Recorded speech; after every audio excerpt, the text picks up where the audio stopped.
ఒక కుటుంబానికి వడ్డీ కట్టలేని మీరు, ఉద్యోగ జీతాలు ఇవ్వలేని మీరు, పెర్మనెంట్ చేయలేని మీరు, అంగన్వాడీని, హోమ్ గార్డుల్ని, టీచర్స్ని, కాంట్రాక్ట్ టీచర్స్ని, ఎంప్లాయీస్ని, అరే మీకేమర్థం అవుతుంది? లక్షల కోట్లు నేను తేలేదా? లక్షల కోట్లు అభివృద్ధి చేయలేదా? హైదరాబాద్, బెంగళూరు ఐటీ కంపెనీలు పెట్టడానికి నేను కారకుడు కాదా? అప్పుడు చంద్రబాబు నాయుడు ఎమ్మెల్యే మాత్రమే కాదా? 100 సార్లు చెప్పినా మీరు ఇంకా 2 పార్టీలతోనే ఉన్నారు అంటే మీకు ఎంత బుద్ధి లేదో. ఒరే యువతి యువకులారా, రండి. మళ్ళా ఇంకొక ఆయన ఏదో ఇంకో పార్టీ పెడుతున్నాడు ఆర్ఎస్ఎస్ తరఫు, జై భారత్ పార్టీ అని. ఈ పనికి మాలిన ఆర్ఎస్ఎస్ పార్టీలో మీరు చేరకండి. ఆర్ఎస్ఎస్, బజరంగ దళ్, విశ్వ హిందూ పరిషత్, బీజేపీయే మన రాష్ట్రాన్ని సర్వనాశనం చేసింది. తమ్ముడికి చెప్పాను, జేడీ లక్ష్మణ్ చాలా మంచి మనసు.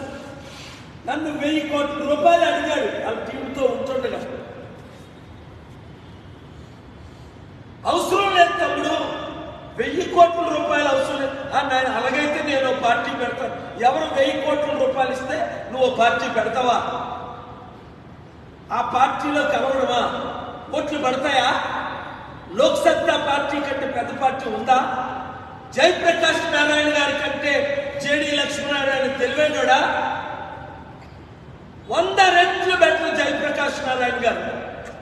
అలాంటి ఆయనే పార్టీ పెట్టి 2900 పార్టీలాగా ప్యాకేజీలు క్లోజ్ అయిపోయి, షర్మిల లాంటిదే 1,20,000 కోట్లు ఆస్తున్న వైఎస్ రాజశేఖర రెడ్డి కూతురు షర్మిలయే పార్టీ పెట్టి తెలంగాణలో ఒక్క క్యాండిడేట్ నిలబెట్టలేకపోయారే. బీజేపీ సహకారంతో, మోదీ సహకారంతో 100,000 కోట్లు ఖర్చు పెట్టి మోదీ, పవన్ కళ్యాణ్ ఇద్దరు హెలికాప్టర్లో క్యాంపెయిన్ చేసి ఎన్నోట్లు పడ్డాయి. భద్రాచలంలో, కొత్తగూడెంలో 1922 ఓట్లు. మాకు టికెట్లు ఇవ్వలేదు, క్యాండిడేట్లు రిఫ్యూజ్ చేశారు. అయినప్పటికీ ఆసిఫాబాద్ లో మేము క్యాండిడేట్ పెట్టాం. నాయకుని గూగుల్ చేసి చూసుకోండి ప్రజాశాలు. నేను వెళ్ళలేదు, ఆయన పేరు ఎవరికి తెలియదు. 2522 ఓట్లు వచ్చాయి.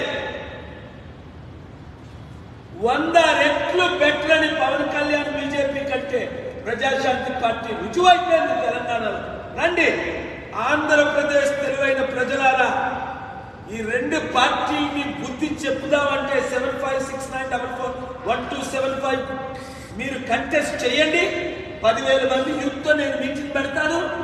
ఆ 10,000 మంది యూత్ ప్రతి గ్రామంలో 120 గ్రామాలు ఉంటాయి. ఒక నియోజకవర్గానికి గ్రామ కోఆర్డినేటర్లు పెట్టి, బూత్ కమిటీ లీడర్లు పెట్టి, కేజ్రీవాల్ ఏ విధంగా ఢిల్లీలో, పంజాబ్లో చిత్తుగా బీజేపీని, కాంగ్రెస్ ను ఓడించాడు, ఇక్కడ మనం వైఎస్ఆర్సీపీని, టీడీపీని చిత్తుగా ఓడిద్దాం, రక్షించుకుందాం, అప్పులు తీర్చుకుందాం, అభివృద్ధి చేసుకుందాం.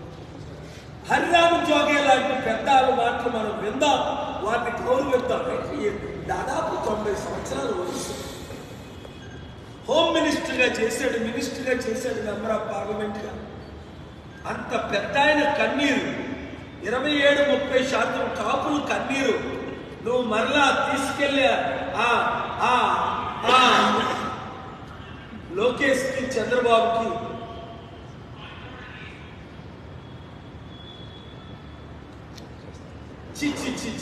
మందకృష్ణ మాదిగ అమ్ముడు పోయాడు. తెలంగాణలో మాదిగలు ఓటేశారా? మోదీకి గెలిపించారా? 50 సీట్లు వస్తాయని అందరూ అనుకున్నారు. నేనన్నా 5 నుంచి 10 సీట్లు రావడమే కష్టం అని. బొట్టాబొట్టిగా 8 సీట్లు వచ్చాయి. ఎవడింటాడు మందకృష్ణ మాదిగ మాటలు? పవన్ కళ్యాణ్కి 1% ఓట్లు లేదని తెలంగాణలో తేలిపోలేదా?